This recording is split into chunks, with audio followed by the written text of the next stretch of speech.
Silent. Good. Yeah. Further. Onward. Sorry about that. No, that's okay. Yeah, the screen. It is not a good check.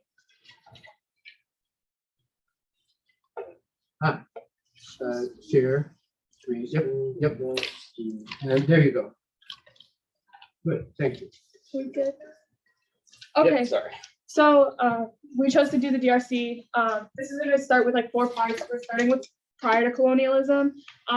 Prior to colonialism, what we now know is like the modern state of the DRC was actually very separate and very alone. There was 2 kingdoms in the south, which is the Congo Kingdom to the west, and then the Lumba and Lunda states to the east. This also only occurs in the southern portion of the DRC. The northern portion, which was mostly rainforest, was very difficult due to climate geography to establish a large state. So it instead remains fairly tribal and very isolated, with villages that run their own affairs and don't really interact with the larger kingdoms. But like, as you can see in the map, there's larger kingdoms spread out across Africa, and there is research that proves that the Congo Kingdom specifically was an active trade route, like did a maritime trade route with some of the West African kingdoms. So it wasn't that they were completely isolated from everybody. There was trade across the African continent, but it was never truly a like modern state that we consider now, nor was it a sprawling kingdom across the modern area. Yeah, so now just to get into a little bit of the history and the colonial legacy that was left behind. So I'm sure that in most of your IA classes, we've discussed a little bit the scramble for Africa that was an endeavor during the new imperialist era from 1881 to 1914. But it's not really until the Berlin Conference of 1884, 1885 that there's really formal recognition of what becomes the Congo Free State as being part of Belgium. And this is a name that it keeps for a little bit of time, and it also maintains its status as a private property of King Leopold II of Belgium until about 1908, when there was a lot of uproar in the international community regarding widespread abuses and brutality in the region. So that ends with the Belgian parliament kind of confiscating that area from King Leopold and then maintaining power over what becomes the Belgian Congo until 1960. And the approach that they had towards the colony was a paternal one. The idea was to give African people very little control over their lives and virtually no presence in legislation, kind of treating them like children that needed to be cared for and trained. Next slide, please. Thank you. So to talk a little bit about the colonial legacy in the education and economy, very briefly, post-World War I, there was a great deal of investment from American corporations and Europeans. And this was also mainly due in part to the fact that there was a lot of plantation agriculture and livestock farming and then mining, which were all very prevalent. They were growing things like cotton and palm oil and coffee and such, and also raising livestock. And then mining also was important, things like gold and diamonds and copper, so stuff like that. And actually, an interesting fact is that the Belgian Congo was an important source of uranium during World War II. And then, very briefly as well, indentured and forced labor were the most common forms of labor in the Belgian Congo. And that was something that was difficult to overcome. But to talk a little bit now about education, religion has always played a key part in education in the Belgian Congo, mostly through Catholic and Protestant missions, who were largely responsible for the education system. And this was true until about 1948, when they passed the Organization of Free Subsidized Instruction for the Indigenous with the Assistance of Christian Missionary Societies, which basically was intended to promise more diversification and also prepare for higher education, which was interesting because pre-1948, most of the education was intended to be limited so as to not expose the African people to too much knowledge for fear that they would retaliate. And now, yeah. So to talk more about the politics of the Democratic Republic of the Congo during the Cold War. So the Democratic Republic of the Congo became a newly independent state in 1960, and PM Patrice Lumumba was able to come into power, and like the main decisive factor of why he was able to come into power was that he didn't align with any major ethnic group. So he was able to gain like a vast populist appeal, and this was against Western competing against Western competing interests, because the Western powers have a divide and conquer policy in which they try to get competing ethnic groups to come together and fight, but because PM Patrice Lumumba didn't align with any major ethnic group, he was able to rise in power, and also countries like Belgium and the US were trying to get involved in the DRC, because like she said, DRC has a lot of vital resources such as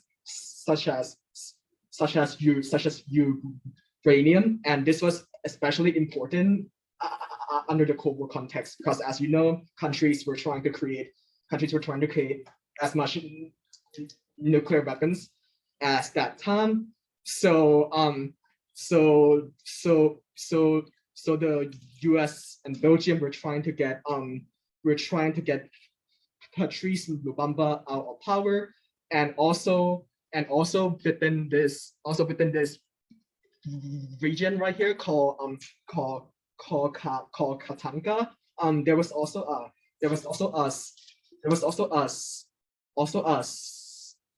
a separatist movement in which Belgium and the US were in support of. So Belgium actually had troops within that region. So pretty much the US and pretty much the CIA was in full support of, like, you know, of trying to get Lumumba to be killed. So just like what this declassified memo said, consequently we conclude that his removal must be an urgent and prompt objective. So you can scroll down. And also the US tried many times to kill him, and the US backed the coup supported by President Kasavubu, and also that coup was in support by the leader of the Congolese army, Joseph Mobutu, and the assassination of Lumumba finally happened in 1961, and it was conducted by the Belgians, and it was also in support by the US. And what happened was the Congolese crisis, in which a civil war happened, and the country finally stabilized in 1965 when Joseph Mobutu seized power under a one-party system called the Popular Movement of the Revolution, and he also changed the country's name to Zaire in 1971 to promote nationalism, and he led under a kleptocratic rule that met Western interests, including the United States, under the Cold War context until his overthrow in 1997. So then just a little bit about the neocolonialism. We ended up breaking this up into two parts, both the economic sector, which is what a lot of the issues with foreign involvement and currently in Africa is centered around in DRC, as well as foreign involvement. So. Okay, so firstly, I'm going to speak about natural resources and the connection that exists between natural resources and neocolonialism. Slide, please. So this is just a map that shows the production of all of the natural resources that occur within the DRC. The DRC is immensely rich in natural resources. Its untapped deposits of raw material are estimated to be worth in excess of 24 trillion US dollars. That being said, the country itself does not see any of the benefits of this money. Cobalt and coltan are the two products that I'm going to be talking about the most. It's something that we see needed now more than ever with the popularity in technology. Yeah, Professor Whitman got it. Yeah, phones. With an increase in electric cars, now that gas prices are terrible, everyone's turning to Tesla, and those are also used in the production of electric vehicles. So we can see where those are mined. 70% of the world's cobalt is produced in the DRC, and 60% of the world's coltan reserves are found in the DRC as well.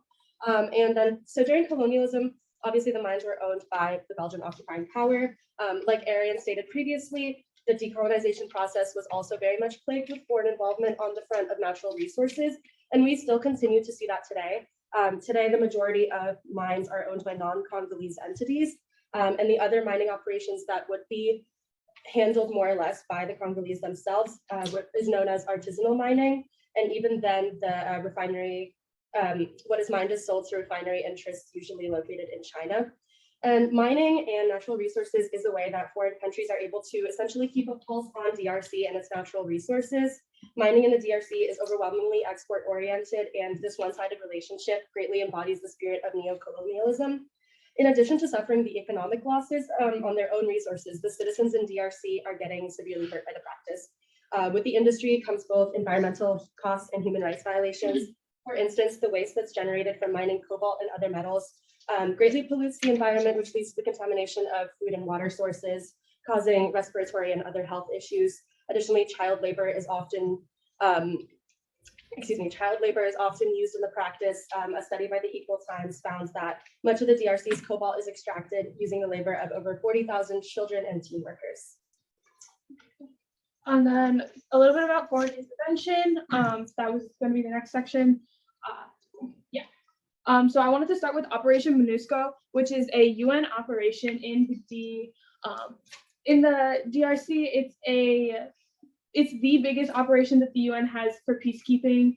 It's been around for 24 of the 59 years of independence of the Congo, and this stat was recorded in 2019. They're still there now, even though they said they were going to pull out in 2020. So this is plus 3 years. So it's actually been 27 of the last 62 years of their independence. It is a budget of $1.1 billion that will end in June. They still have made no actual movements. The UN has made no movements to pull out anytime soon. So they're probably going to refund a new budget accordingly. As like the last presentation talked, COVID has had an effect on this. It's been difficult for UN peacekeepers to be there during COVID. COVID has ravaged most of the DRC due to improper governance, improper humanitarian aid, the inability to get humanitarian aid in the right areas, the inability for the UN peacekeepers to like actively do their job due to crisis and rebel groups within the DRC. So however, the operation does not come without its problems. Due to being there since 2000 without interruption now, there has been a lot of scandals coming out of the DRC. Most known is the Didier Bourget scandal, which is a Frenchman who was a civilian UN peacekeeper in the Congo. He was tried in 2008 for 2 counts of sexual assault of minors, the youngest being 12 and the other being 14. However, over 60 women have now claimed that they were victims of him, and he himself admitted during multiple interviews that he had to have at least assaulted 25 of them, the youngest being 12 years old. This is not a new scandal for the UN. This is a widespread scandal, and Didier Bourget is actually the only UN civilian to ever be like tried and put in prison for this, and he only served 8 years, and they only found him guilty of 2 counts of the 20 that were brought against him in court. The UN has also taken very little action in doing anything. The UN argues that it's the nation's responsibility to try their civilians, so therefore they are without fault for this issue. And then that map shows where the stations are. Most of them are along the Tanzania, Rwanda, and Burundi area. This is important because on my next slide, I talk about Africa's involvement in the DRC. So as Elizabeth was pointing out earlier, the involvement in the DRC was mostly foreign powers in the DRC during colonialism, and then later on into the early 70s and 80s during the Cold War. However, it has now evolved past just the US and other Western powers having proxy wars in there. It is now Rwanda and Burundi and other nations in the surrounding area have now become involved in the economic and resource crisis in the DRC. This comes after what is known as the African World War, which was 1997 to 2003. This involved 9 nations in sub-Saharan Africa, and it killed over 3 million people, and it was led by a coup to overthrow Mobutu Sese Seko, who was overthrown by Laurent Kabila, who was eventually followed by his son Joseph after his father died. The post-war involvement still remains to this day. Rwanda literally yesterday was accused of being involved in this conflict and supporting rebel groups that are currently attacking the current government and are also causing conflict along the border region. Rwanda adamantly denies any involvement in any of this. However, there's been multiple accusations, and these aren't new accusations in the last year. These are accusations that have been going on for the last 2.5 decades. So one could argue how true is Rwanda's claim to not be involved in the rebel groups, especially since the rebel groups are the ones that are attempting to attack the Hutus that fled after the Tutsi genocide in the 90s in Rwanda, and it fled to the DRC for protection. So the next and final type of foreign involvement that we will be discussing will be Chinese involvement. Presently, China has a major economic presence in the DRC, and it's been described by Chinese media as the epicenter of Chinese investments in Africa. So in early 2021, China and the DRC signed a memorandum of understanding for cooperation on the Belt and Road Initiative. And I'm sure we all know what the Belt and Road Initiative is, but it aims to build trade and infrastructure networks to connect Asia with Europe and Africa. And that's essentially a map of currently all the countries that are involved in the BRI. China has previously received public backlash for the BRI, with many seeing it as a modern form of colonization, essentially a way for China to expand its power into smaller, more developing countries and play a part in their economic upbringing, so to say. Additionally, in 2007, China signed a deal with the government of the DRC in which it committed $20 billion for the development of infrastructure and other development projects.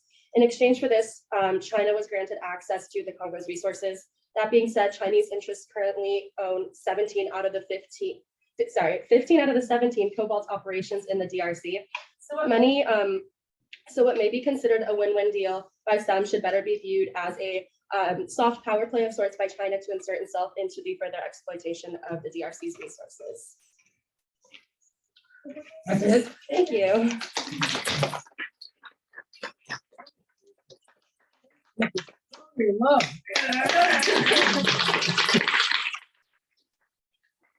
very grateful. I'm very grateful. This is a huge topic. You've taken a major slice of it and you've made it understandable. I think everybody here, except maybe Professor Nagy, learned from this. I know I learned some of these things. The 3 million, by the way, is probably an underestimate. Yeah. And the killings continue. You referred to the Civil War with a sort of a date limit, unfortunately, and we don't know enough about this, but we do know that these killings have not stopped. Just a couple of other points, just to add, back in the Lumumba days, the other important character in the equation was Moise Tshombe, who was the head of what was in Katanga, later called Shaba. And the Belgians favored Moise Tshombe because that's where the copper was, in the southeastern part of the country. So Tshombe, whose name we sometimes forget, is a key character at that time. Of course, we know what happened. He did not become the president, and those who did, it did not prolong their lives. Let's see. And then the other, you mentioned uranium. As you know, in the 1890s, there's why did this become such a profitable enterprise for Leopold II? Rubber.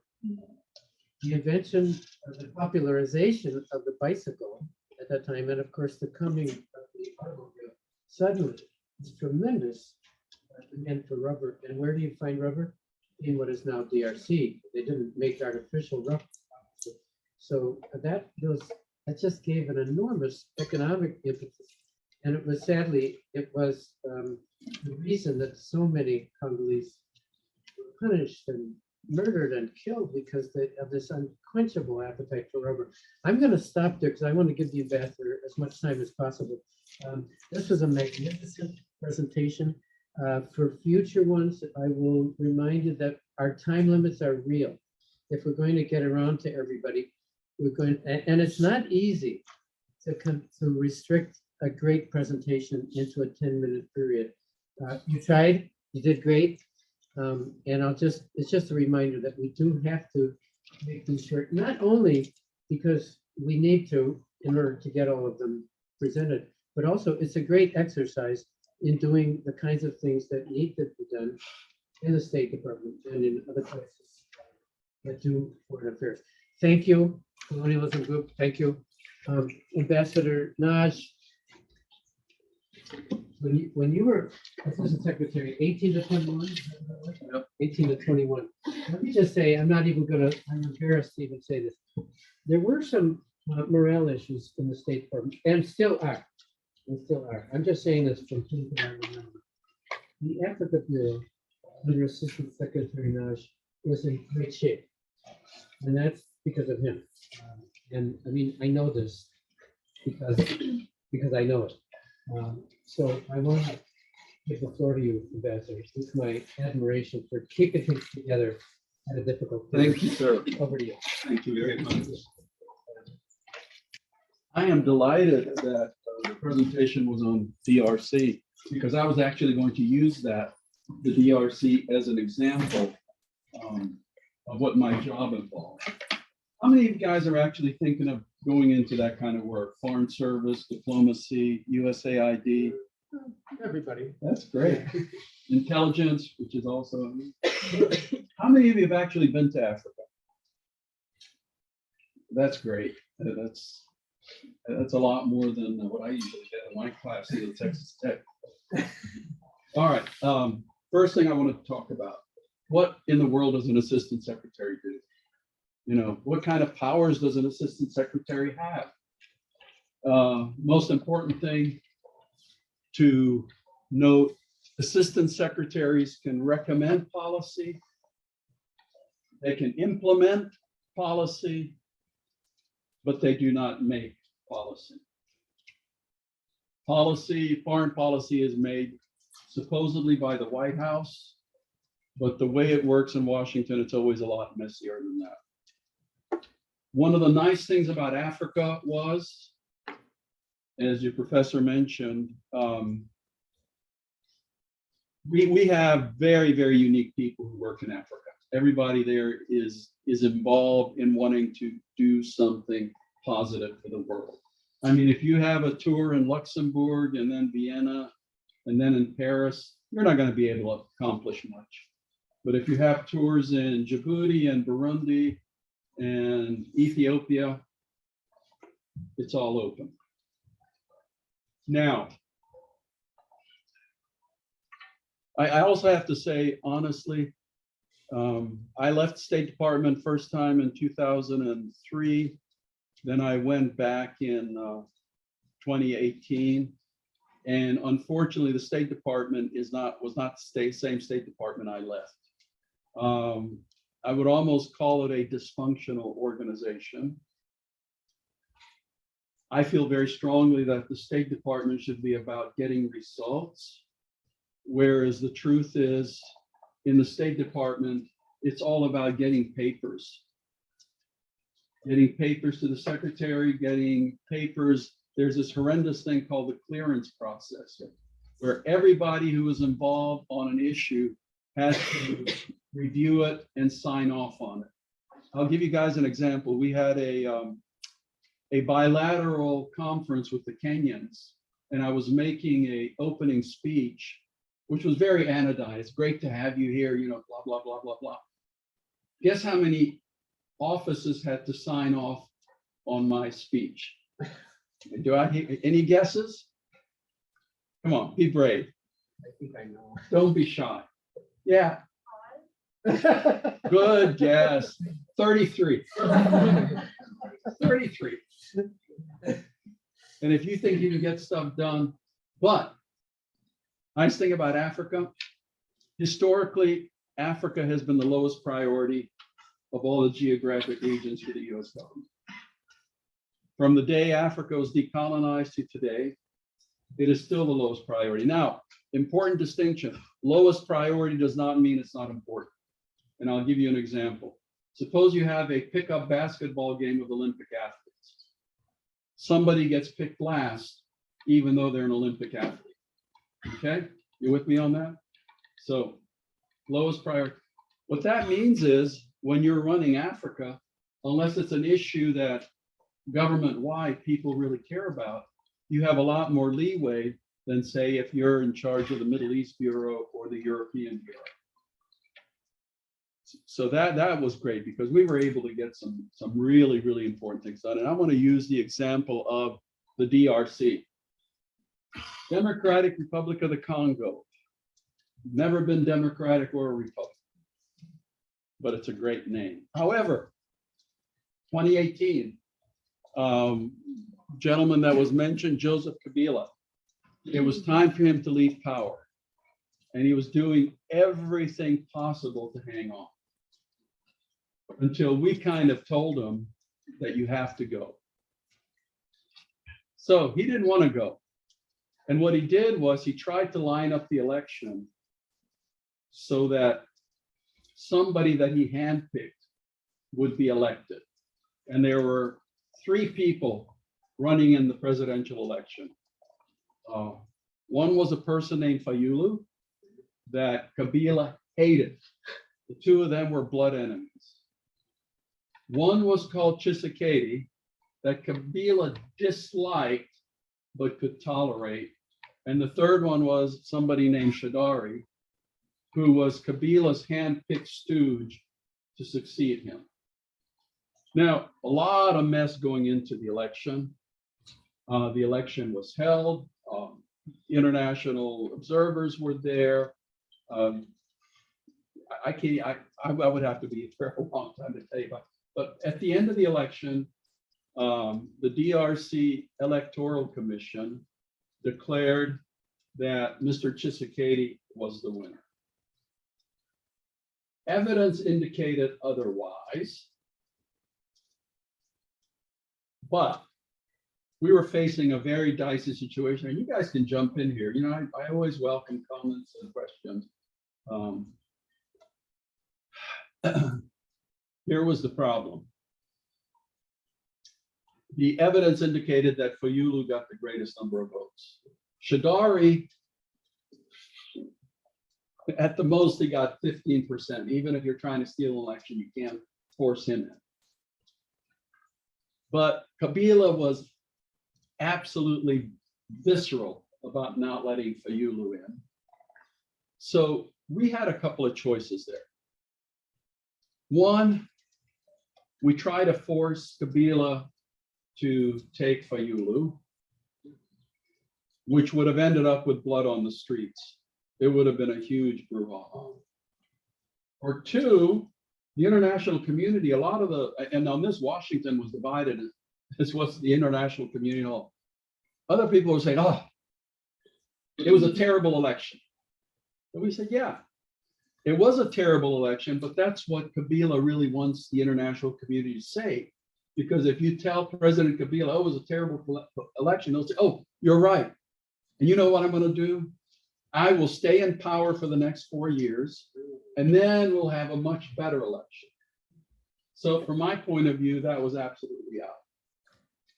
So we kind of said was, okay, we want Kabila out. We do not want blood in the streets, because if he had annulled the elections and tried to stay, then also, again, the Congolese would have come out en masse and there would have been blood on the streets. So we kind of said, you know what? The Congolese Electoral Commission says that Tshisekedi won. We will say Tshisekedi won. Huge divide in Washington. The NGO community was apoplectic. The human rights community was apoplectic. Certain government agencies were apoplectic. But I went to the Secretary of State and I said, Mr. Secretary, my recommendation is that we do this because this will keep the blood from flowing. It will get Kabila out of office. And who knows? Tshisekedi cannot be any worse than Kabila was. And lo and behold, Secretary Pompeo said, okay. So he basically made the decision. He overrode all the other government agencies in Washington. And basically we issued a statement with no clearances, except from the White House, to say that the United States, despite, problematic, whatever, the United States recognizes, there you go, Tshisekedi and Pompeo. The United States recognizes the election of Tshisekedi. Oh my gosh, there was a maelstrom of objections from within Washington, from Congress, from the international community. I had my French colleague, my UK colleague, my European colleague call me on the phone, cuss me out, and things like that. But you know what? Turned out we were right. Tshisekedi has ended up being the best president the DRC has ever had. And as I've said in my speeches, some of them, for the first time in its history, DRC may actually become democratic and a republic. I mean, he has instituted reforms that would have been unthinkable. And here's another tragedy, and this is US policy to begin with. After he was elected, he came to Washington and he sat down with us. He said, we have Chinese that own all of these strategic mines in the DRC. I would be very happy if American companies took them over. But you know what? In the United States, that's not how we work. The private sector is independent from the government. So we could not say to this mining company, this mine, we want you to go to the DRC and take over, the cobalt or the tantalum mines. I wish we could have, because then the situation will be completely different. Is Tshisekedi corruption free? Absolutely not. He just had to, I think he just got recently rid of his intel chief, his chef de cabinet, kind of his gatekeeper, was charging people $10,000 for an appointment with the president. So President Tshisekedi got rid of him. So no, it's, on the scale of international honesty, the DRC is probably up to a B+ from an F-. But still, that's an incredible improvement. And it was kind of neat. I didn't want to say I told you so, but a couple of weeks before I was leaving my job, I had a number of those same colleagues who called me up to cuss me out for the United States favoring Tshisekedi, who called me and said, you were right. You were right. That was the best decision for the DRC. So my point here, nothing having to do with these countries is ever clear cut. It's always a trade-off. If you want to be a purist, and if you want to hold these countries up to the same standards as elections in Iceland or Sweden, good for you. You can have a phenomenal debate on that. But it might end up as an absolute unmitigated disaster, leading to a large loss of life and a much worse situation than there was before. I mean, I've been following Africa since 1978. And, there's two ways to look at democracy in Africa. You can take a snapshot and look at the picture and see where you are and compare it with events in other places. And most of the time, that is going to look really bad. But if you look at it as an evolution, as a process, then it looks a lot better. So any questions on that part of it? I have so much I'll ask later.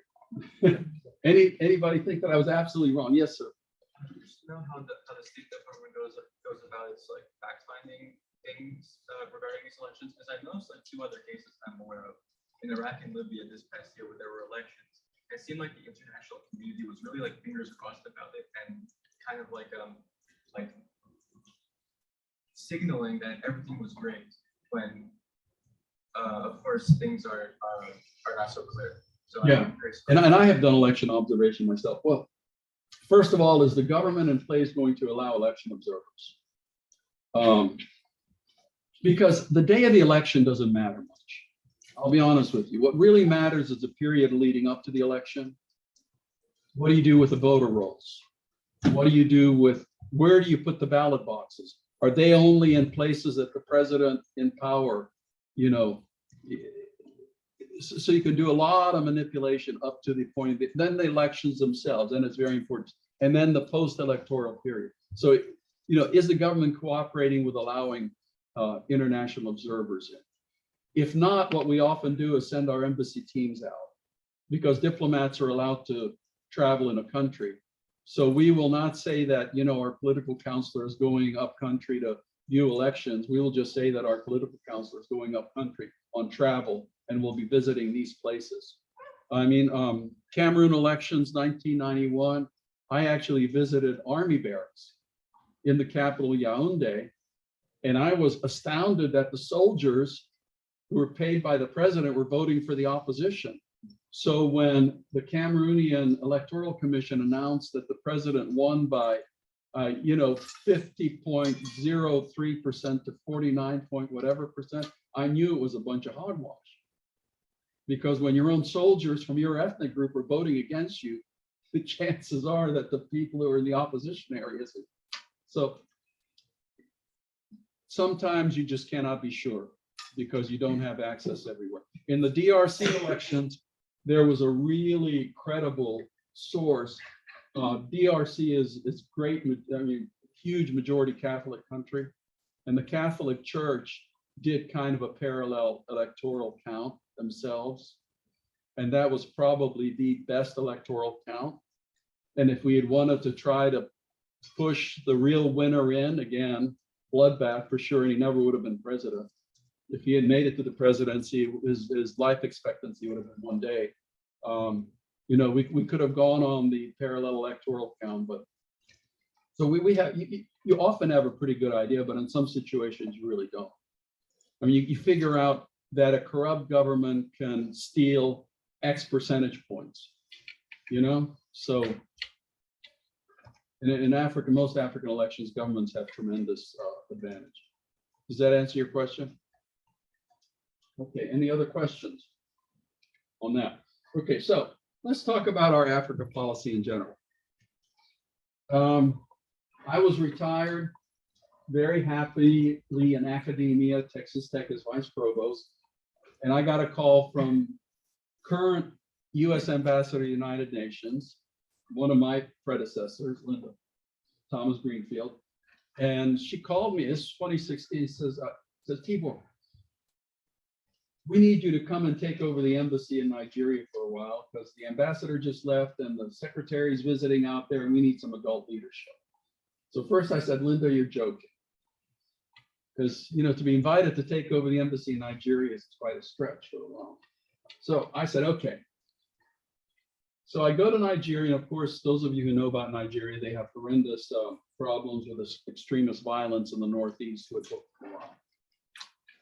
So I'm in Abuja, and like my second day there, the governor of Borno State, which is where Boko Haram is the most active, came by the embassy. So I wanted to just sit down and talk to him. And, you know, we're just talking, and he says, Mr. Ambassador, you know, everybody knows theoretically that Africa's population is going to double between now and 2050. I said, yeah, I know that. He said, but a lot of people don't know that the parts of Africa where population growth is going to be the largest is right up here, what's called this, you guys all know what the Sahel is. Right? Yes. Yeah, you guys all. It's up here in the Sahelian zone. It is the part of Africa, and that includes northeast Nigeria. It includes the part of Africa where you have the lowest levels of education, the lowest economic opportunities, where women have the fewest rights. And I'm thinking, oh my gosh, because all that says even more fertile grounds for organizations like Boko Haram to recruit. And I'm thinking, that's a nightmare scenario. So I don't sleep that night. But the next day, you guys know what the Young African Leaders Initiative program is? It's a US government program to really engage with the youth in Africa. And part of this is Obama program, one of the best things he did for Africa. And part of that program is called the Mandela Fellows, where really, really sharp young Africans of all fields come to the US. And I don't know if GW has a program. They did. And they want to get it again. Do they? Texas Tech does. It's fantastic. So the next day, I was having a meeting with all the returning Mandela Fellows, Nigerians. And I sat there talking with them. And during the meeting, I said, oh my gosh, this is the brightest group of young people I have ever met anywhere on earth. And all of a sudden, I went from being very, very pessimistic to very optimistic. So I said to myself, which is the course for Africa? Which of those two roads? Is it going to be the governor's nightmare scenario of millions and millions and millions of young Africans with no economic opportunities, open to extremist, recruitment, or in millions going up and trying to get into Western Europe? Or is it these phenomenally sharp, bright Mandela Fellows who are entrepreneurs, they're dynamic? In other words, is Africa's youth going to be a huge force for instability in the 21st century world? Or is it going to be a huge force for dynamic economic growth that the world desperately needs? So when I was given a chance to come back as assistant secretary, I said, yes, I definitely want to come back because I want to do everything I can to make sure that Africa goes on that second path. And I thought a lot about it from 2016 to 2018, and I was thinking, okay, so what are the steps that we could take to go in that direction? Because here's some truths. I told you earlier that Africa's always been the region of lowest priority for the United States. True. Second truism, Africa has always been seen as a problem to be solved. And that narrative stays, that it is always a problem to be solved. Whereas some others, i.e. China, looked at Africa years ago as an opportunity, but the US has not. So one of the things that we put as a slogan when I came into the Africa Bureau, I said, you know what we're going to start saying is, let's look at Africa through the windshield and not the rearview mirror. It's a totally different Africa. So how do we get to prosperity? I know you guys are going to be talking about international development assistance and things like that. I am a huge supporter of humanitarian assistance. I am a huge detractor of development assistance. And that would take a long time to say why, but I think development assistance develops, foreign consultants much more so than African economies. So, but I said, but what does Africa need? Africa needs jobs for all of these millions of young people. Jobs, jobs, jobs. Because Africa's youth has access to the same technologies that you guys do, and Africa's youth has exactly the same dreams that you guys do. A good job, opportunities, those kinds of things. And who brings jobs? Private sector. But which private sector? Is it the Chinese private sector? No. Because when Chinese companies come and invest in Africa, a lot of the people who do the jobs come from China.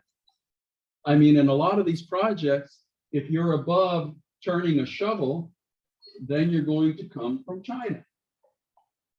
So that's not the kind of jobs Africa needs. And I was thinking, Western companies, not for American companies, but Western companies, they tend to treat women employees the same as men employees. They don't screw up the environment. They don't smuggle out rhino horn and elephant tusks. The quality of the work tends to be better. So, I was thinking, okay, so Africa needs is investment from companies that will provide jobs and will treat the workforce responsibly, do training, and not engage in corruption. So how do you get companies to come? And I'll tell you, even African presidents who are absolute scumbags are very worried about their youth. I mean, I sat with the president of Guinea, who I have known for decades before he was overthrown. Yeah, Alpha Conde, who I knew as an opposition leader. I sat with him and he dictator, corrupt, everything. He said, I need jobs for my young people. I don't want to be hanging from that lamppost by my neck. I need jobs for my young people. And I got that story from everywhere. And I was thinking, okay, so how do you get the responsible companies to come over? Well, you do it by putting in place policies that provide what we call a level playing field for companies, that provide rules, that provide a system of justice so that, if you run into problems and you're an investor, then the ruling is not going to go to the person who pays the judge the most, or it's not going to automatically go to some minister's nephew. And with corporate responsibilities come all of these positives, much more open political system, more focus on human rights, focus on ending blatant corruption. So that was kind of my thinking that if we can really get US companies to invest much more massively in Africa, we can achieve a lot of these results. Now, there's another dirty little secret. The United States has never had a coordinated policy to encourage investment in Africa. Never. Our policy in Africa was to go see the ministers of industry and ministers of investment and ministers of this and pound the table and tell these countries that what you need is what's called a one-stop shop, so that an investor coming to your country can go to one place and get all of the licenses and permits and fit all the forms instead of running from one ministry. A lot of African countries put in one-stop shops, but the dirty little secret was the United States of America never had a one-stop shop. So that was kind of the idea behind Prosper Africa, that we would take all of the US government institutions, organizations that were involved in promoting business ties between the US and Africa and kind of put them under one umbrella, not physically move them. There's not going to be a new, organization of, the Secretary of Doing Business in Africa. They would basically stay where they are. But information-wise, they would be connected. And of course, modern technology allows us to do that. And that was the whole kind of idea behind it. And unfortunately, we did not get it off and running until very late in the administration, even though the Biden administration decided to embrace it. I mean, it's a great idea. That's another thing I want to say about Africa policy. Africa in the US government is one of the last nonpartisan issues. It's not like the Democrat approach to, Africa, the Republican approach to Africa. Everybody wants the same results. I mean, we may disagree on how to get there, but everybody wants the same result. So there's not the same poison in Africa policy than there is in so many other US government policies right now. I know all of my colleagues, who are Democrats who deal with Africa, and they know us, and then we get along. Like I said, Linda Thomas Greenfield was a appointee of a Democratic administration, and she's back, but she called me to go to Nigeria. There's absolutely no politics involved in that. So the Republicans embraced the African Growth and Opportunity Act that President Clinton put in. Then the Democrats embraced President Bush's PEPFAR. Obama's, Young African Leaders Initiative. And the Biden administration is trying to move forward with Prosper Africa. I hope they put more into it because I really feel that that is definitely the way to go forward. Some of you may have heard Africa now has the Africa-wide free trade area. It's a great concept. It's absolutely needed because I'm sure you guys also heard, in the background that Africa's borders make no sense whatsoever. So, the free trade area is definitely a logical way to go. But the key is going to be on the implementation because you can have a phenomenal concept. But if getting a truckload of cargo from the port of Lagos to Ibadan, which is 200 miles away, and if that costs more than getting that same cargo from China to Lagos, because every 2 miles, there's a different guy in a different uniform with a rope across the road who's shaking down the driver for yet another bribe. If they can't get over that, then you can have a wonderful, Africa free trade area, but it's not going to matter a hill of beans. It's all in the implementation. Any questions on that part? The free trade area ever going to really happen I think so. Yeah. anytime soon? Sorry. Are we going to define soon in the American sense or the Chinese sense? Geologically. I think there's going to be an awful lot of progress in the next 10 years. I mean, between the free trade area and the huge uptick in infrastructure, but I'm a lot more optimistic about these regional trade areas like the East African community that the DRC just joined this week, Yeah. and brought in 90 million additional people to make it a free trade area of 300 million. So I think those are, going to be the real building blocks. On that point, why does the DRC suddenly see itself as East Africa? Have they given up on Central Africa? Yeah, the Central Africa region is the most problematic, and Rwanda did that, now DRC, and maybe there will be none left pretty soon. that's right. And the Burundians have, come in from the cold recently. Rwanda switched its formal language from French to English. So, yeah. Okay, any questions so far? Yes. I know you said it's gonna take a while, but if you don't mind, can you just quickly summarize or explain why a huge detractor of development assistance? Oh, wow. I share this. Okay, let me give you an example. This works better. I can do more with $100 in Africa than I can with $1 million. And let me tell you how this works. I will take $100, any city, because everything runs on the informal economy. I will find an energetic woman, give her the $100. She will go and buy 20 cases of Coca-Cola. I'll come back in a year. She'll be running a restaurant with 30 tables that employs at least 100 people. Okay, I can do that with $100. I'll take $1 million. There'll be a request for quotations. It'll be a consultant study. They'll hire a consultant from Europe or North America who will go to the city with, it's usually a he, but I mean, more and more but let's say with her or his family, and they will have to buy a 4x4 that's probably $50,000. And the kids will go to the elite international school, which is probably $30,000 a year.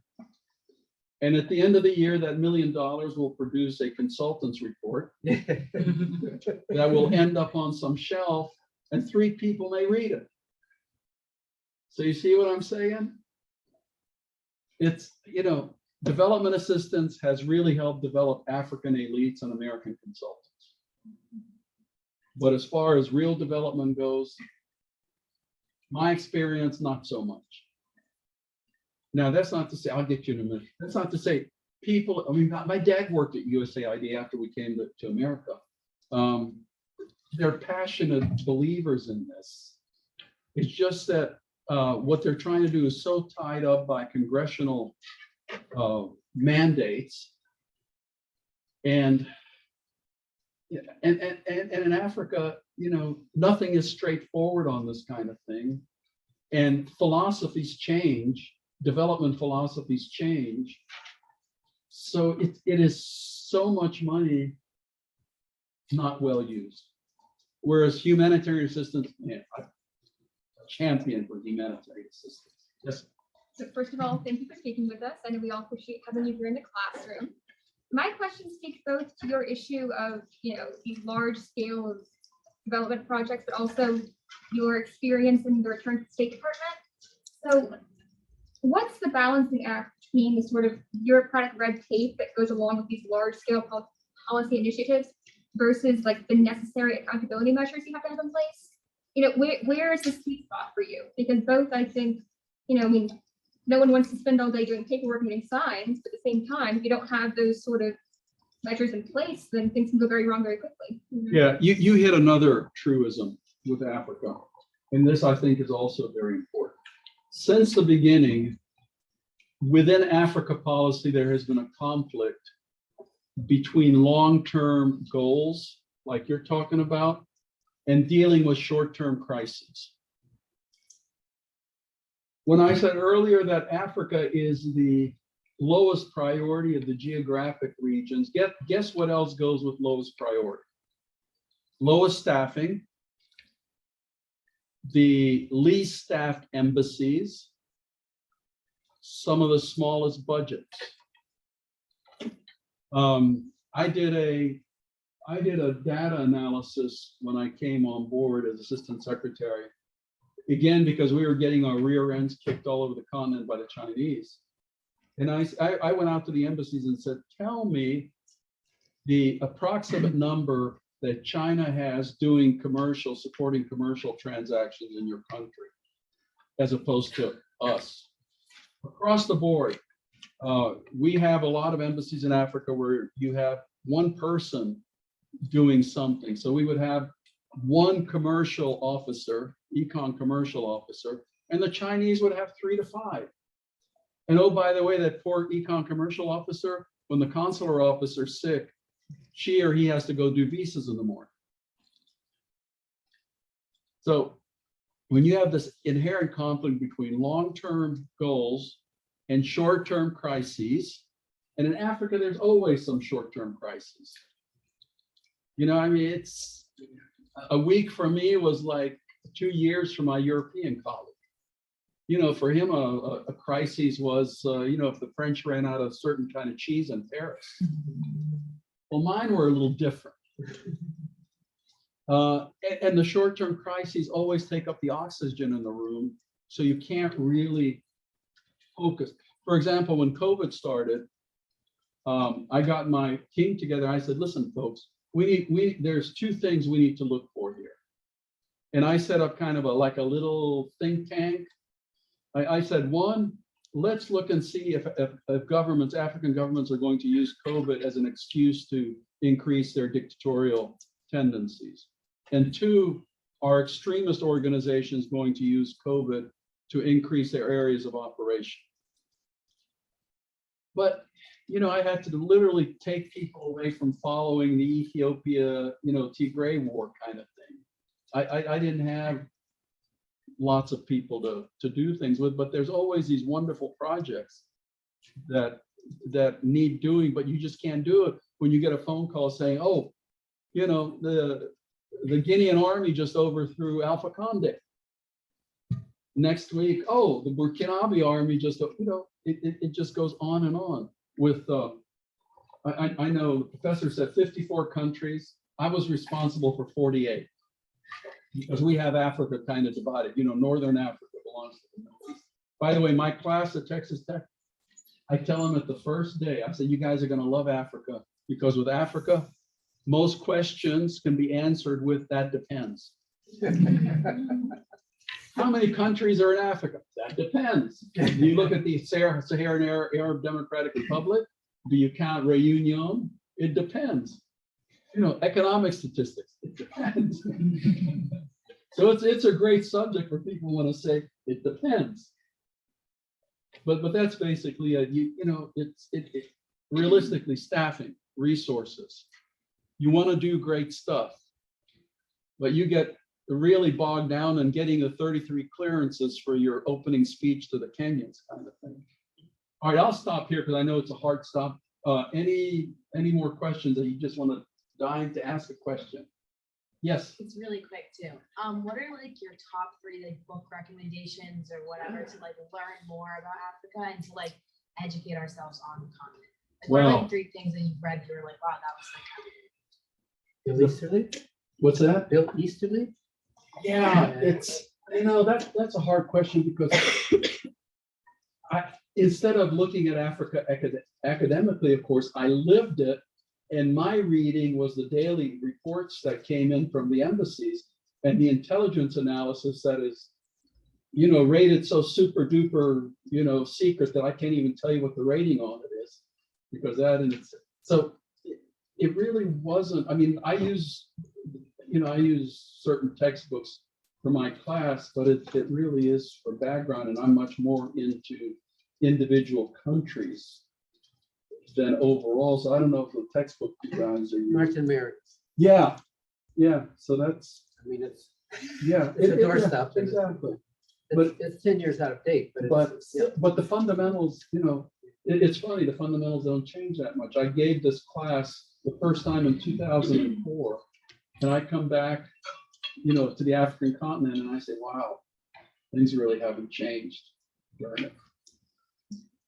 we are at our hard stop. Yes, well, thank you very much, guys. Enjoyed it. Well, okay.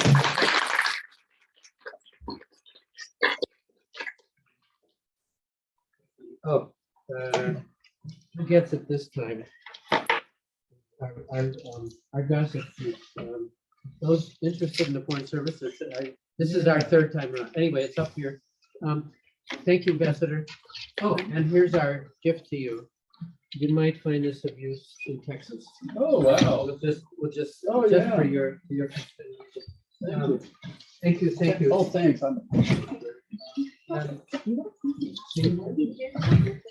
Wednesday will be all presentations. Yeah, they talked. See if we can get 3.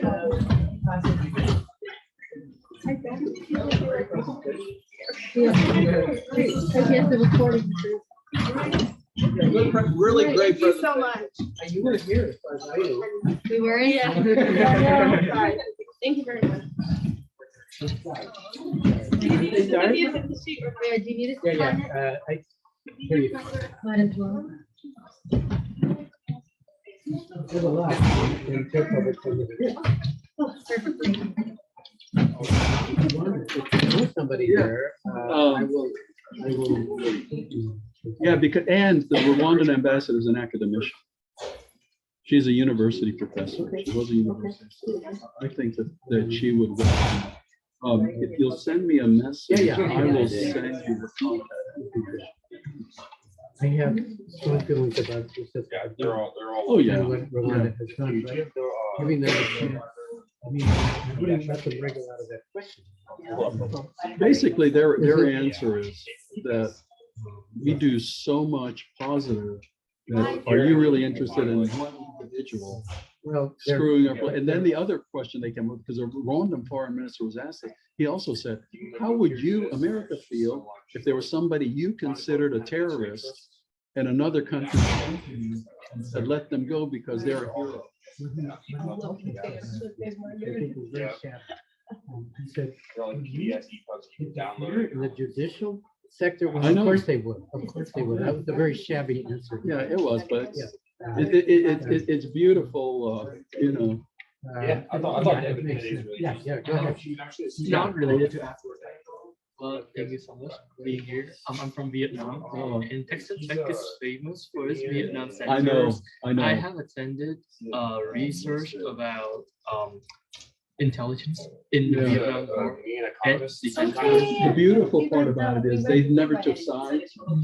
All, the North Vietnamese Army, the Vietcong, the Army of the Republic of Vietnam, You guys- foreigners you just guys as all- the you guys Americans, they were all treated the same. Which I thought was the right way to You do guys it. are kind of Good. dead aid, like, Yeah. we need to work on development. You said many of them went to Texas. Dead Oh, aid, no, dead so aid. They're great ties because the largest document stash outside of Hanoi is Everything, but like, kind of follows along.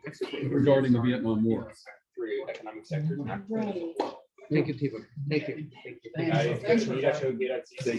Africa, they are like. Pencil in May 1st. That doesn't mean you have to. But I think I'll be in love by then. Russia, Angola, China, like, they're all. No, I just feel like I like don't know anyone. And I have like reading more about it helps you get like, I don't know, I just feel like. Thank you so much. There's just so much, Yeah, like I feel like if like even like a few years you gave me that job, I'd be like, there's so many different perspectives and there's so much How going does he on. do guessing what the speaker's thinking of and getting it? Yeah. on Throw camera? it up on the board. And he wasn't even impressed. No, I found his quote about like the rear view mirror thing and the windshield, and I was like, it's gonna be so sick. I'm gonna ask him this question. He's gonna be like, here's a job, congratulations. And then he said it, and I was like, dude, I was like, I should have just asked him to get Oh, it. really? Yeah, because I mean, it wasn't like I like looked it up on the internet, I, and it just uh, popped up. I was like, If there'd been time, I would have said, since when do we choose heads of state of other countries as paternalistic and as wrong? I would have said that, but he would have had a good answer. yeah, I was like, oof. And, I was like, he was kind of in a rush to. This is a really good kind of Africa review. It's like a magazine they publish. Mhm. It's kind of like I love English, magazines. UNAFRIC. It's such a good like kind of Right. overall stuff that's going on in the continent, and like you were saying, there's just a lot to learn. 'Cause Right, like you get like the there's just so CFR much. Africa brief, but they're talking about some head of state, because there's like however, like 54, whatever the debate is about how many countries, but it's like they talk about like some head of state. I'm like, don't know who that is. And so then I go and I look it up, and then next week it's the You same look thing it where I'm up? like, what's this? Thank you for looking. Or it just up. ask him. I'm just like, Lucas, who's Thank that? you, you look it up. And with these things, it's amazing how quickly we can get an answer. Yeah. And then there's so I'm much on this too. all I'm the like, time, just as Jackson was looking him up. Well, like the years he was assistant secretary, I knew vaguely, but I looked it up just before. It's amazing. You yeah. take it for granted. For me, it's still a miracle. Yeah, no, I feel like there's just so much. So I've just kind of resorted to like asking people. Like for Charles, I have to do, he was like, we want to expand with IPI. And I was like, okay. He was like, just where should we go next? And I was like, I'm 19, but I'll figure that out for you, I guess. And so I was looking at the Central You're African on a roll Republic. with Charles Davidson? Yeah, he's so cool. And he's so busy. He doesn't care what we do. He's like, he doesn't care that I'm like a sophomore in college. He's like, I need you to do this. And I'm like, okay. And so I like turned to him. I was like, can you just tell me what's going on in the Central African Republic? And he's like, all right, so we're gonna take it back. And he like, gives me like the bullets, and then I can like look stuff up. But That's one of the good things you're gonna find about working with like the continent is like there's just a lot of people who want to do good work and like need help. yeah, But you're get a lot more responsibility and a lot more work and and a lot that's of what I like chances so to do much something. better. Because I also have like this internship where everything is so like you could only do these Internship. certain things. Yeah. Yeah, literally. I'm like, Thank you for doing the reference sheet. But The IRI reference sheet. Oh, yeah. It should be good for a Nobel nomination. Yeah, they have that I IRI remember. award that they give to like all the diplomats. IRI is one of the few, as he was saying, and I agree, totally agree with what he said about development and about bipartisanship Trade, in not aid. Africa. yeah. Trade, not aid. Aid is a catastrophe. But if you're like trying to hone in more, because there's a lot, find an area that you like health development, or if you are into like Right. counterinsurgency or into the business, Yeah, dive if into my that thing in is the just region. youth, but Oh, then it's like that, exactly, because then yeah. it's like youth entrepreneurship, it's like child soldiers, it's DD, and then that gets into peace building, Organization DDR. that processes the Yali, he mentioned Yali, African leaders.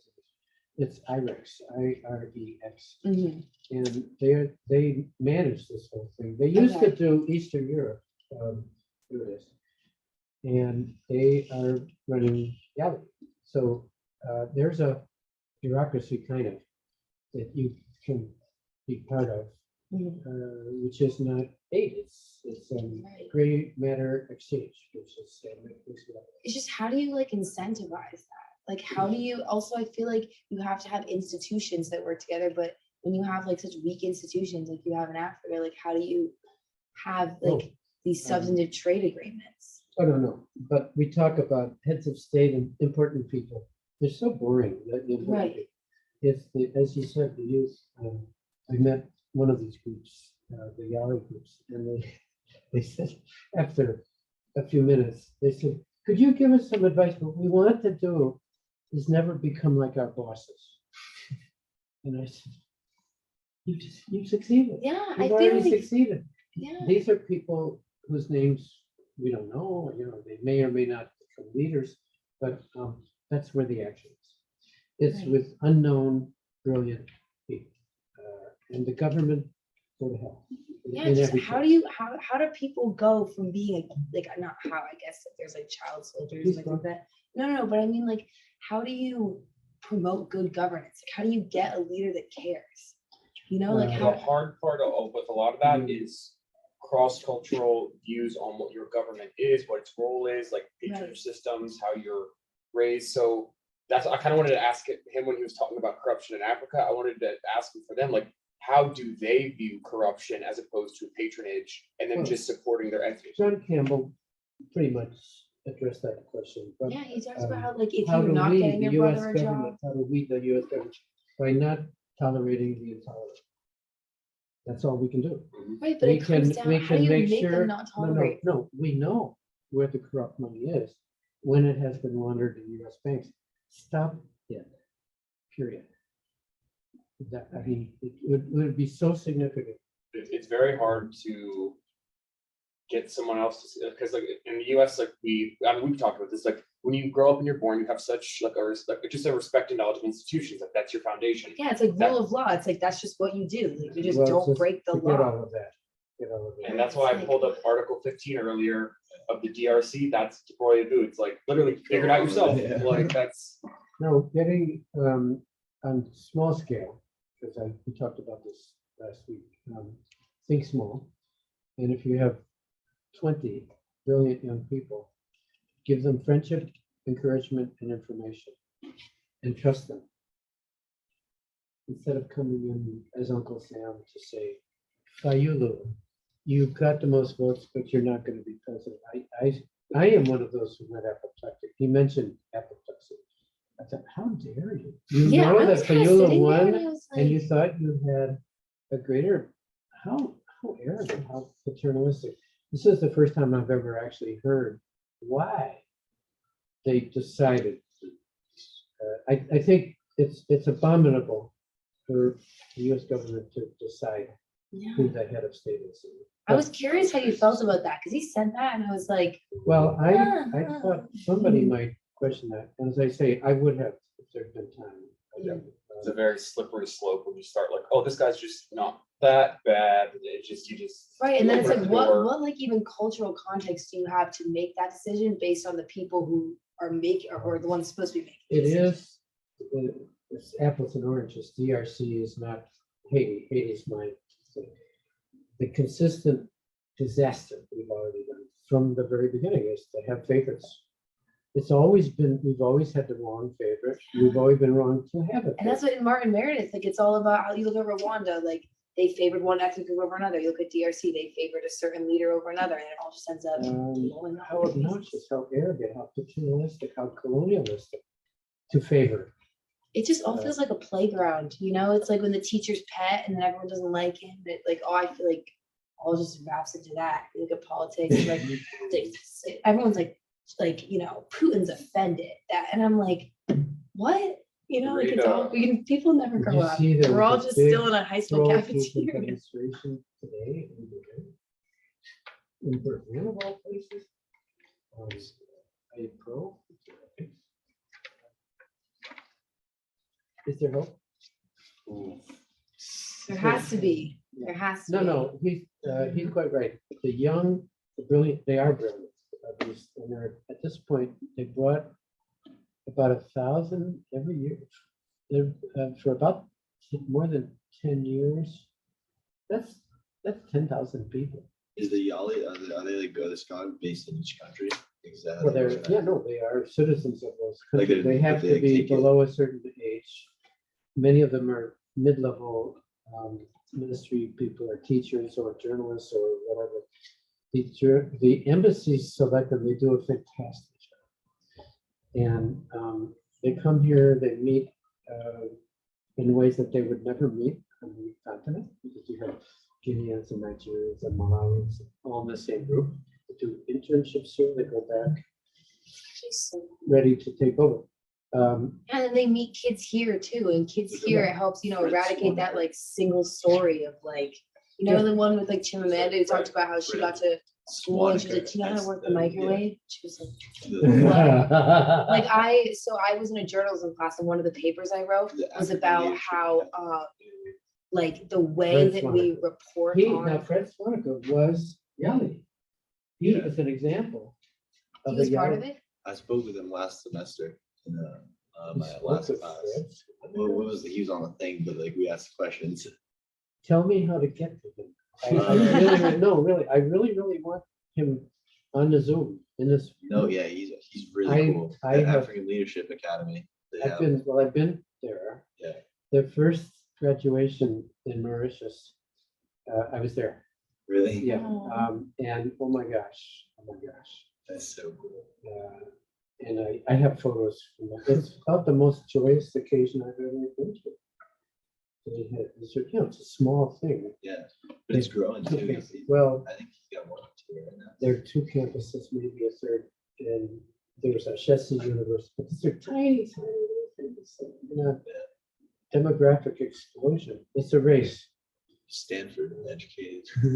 If IRI gets out there. I mean, IRI, and you know that IRI and I work very harmoniously when they're out there. Yeah. And I love that. Africa's the one geographic, as you said, everybody wants the same thing. There's some differences about how to do it, but there's no poison, that's what he said. well, there was a little bit of poison at that time when they said Fayulu lost the election in DRC. That was crazy. a little bit poisonous. But only today have I actually heard the logic. I was gonna say Moise Katumbe. Do you know Moise Katumbe? I was gonna ask about what his like intervention was in that was, but I don't think he Well, he was our darling, and the Belgians. I don't know if he was a good guy or a bad guy, but anybody that Belgians like is probably a bad guy. Yeah. I mean, I'm sorry. As trends suggest. Yeah. He could be like pulled something on that got him arrested and then he couldn't run. So Well, his region had all the at that time it was copper. Now it's everything. It's dreadful. This is up for grabs. Is that what you said? You can fight over it. Yeah. No, of course not that. You can share. Okay, you want to share it here?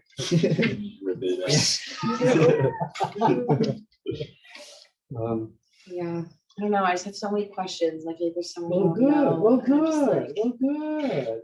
I like that. We said about the soldiers too in Cameroon. That was interesting. 1991 election.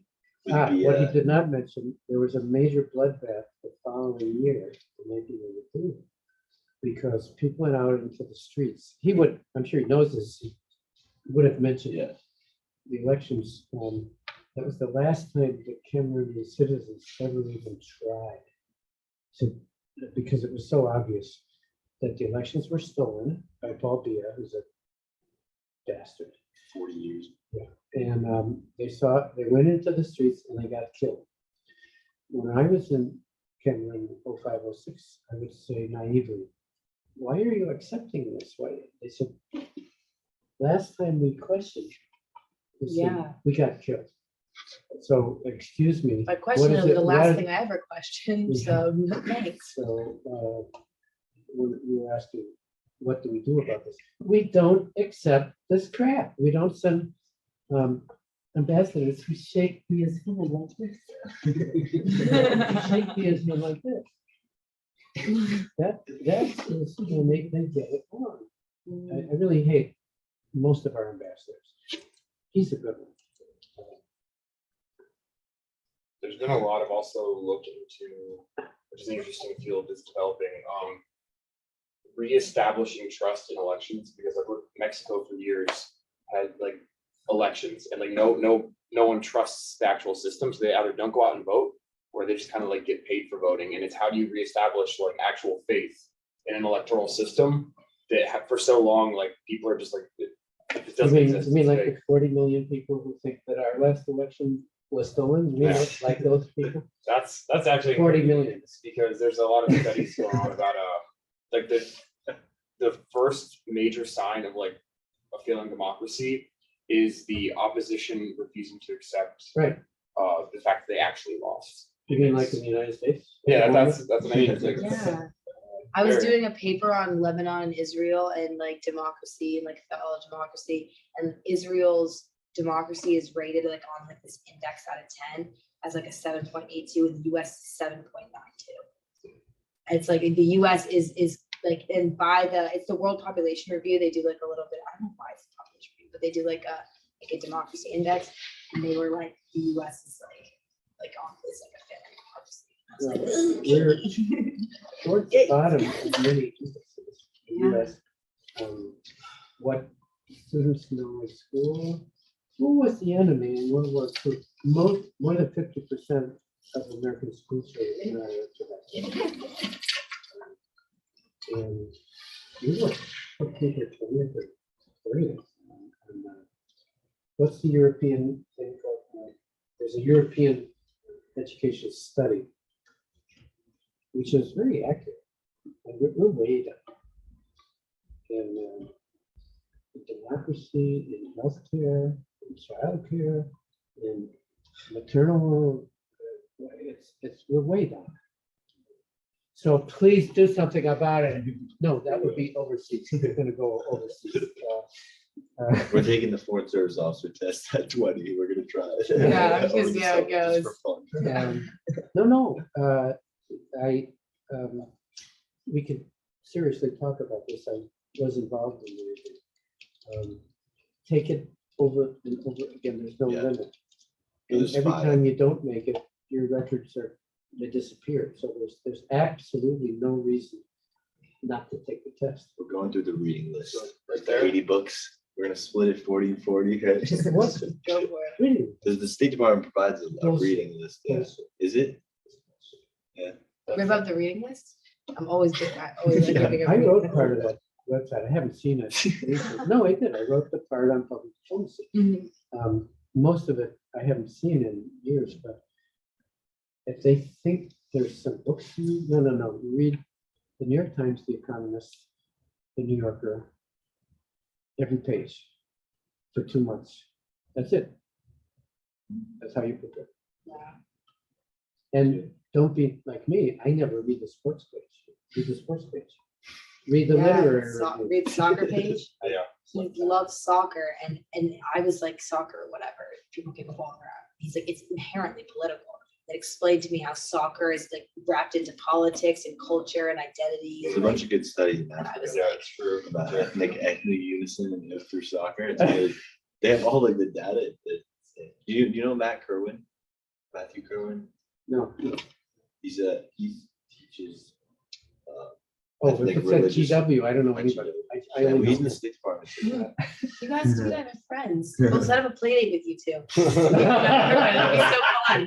You guys can talk about Bring it Africa. on. So look at it's $125,000 US. That's just to buy a presidential nomination form in Nigeria.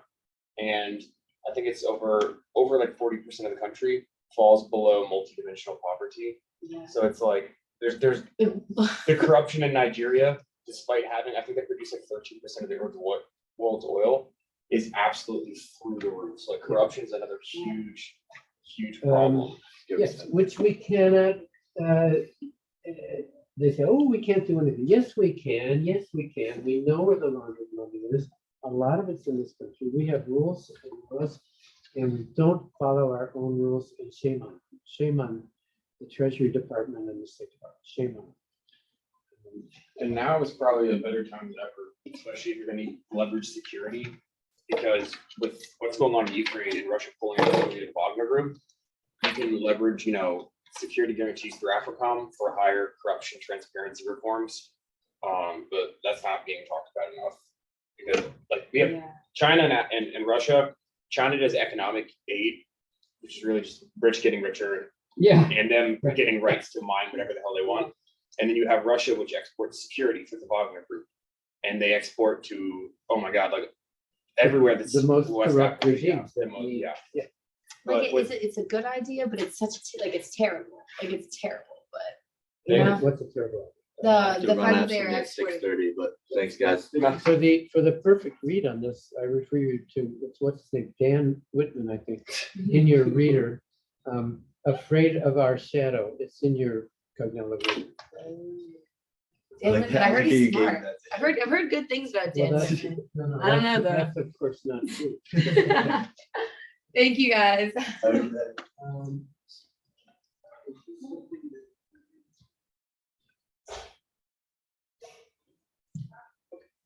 Um, Thank you. I was frankly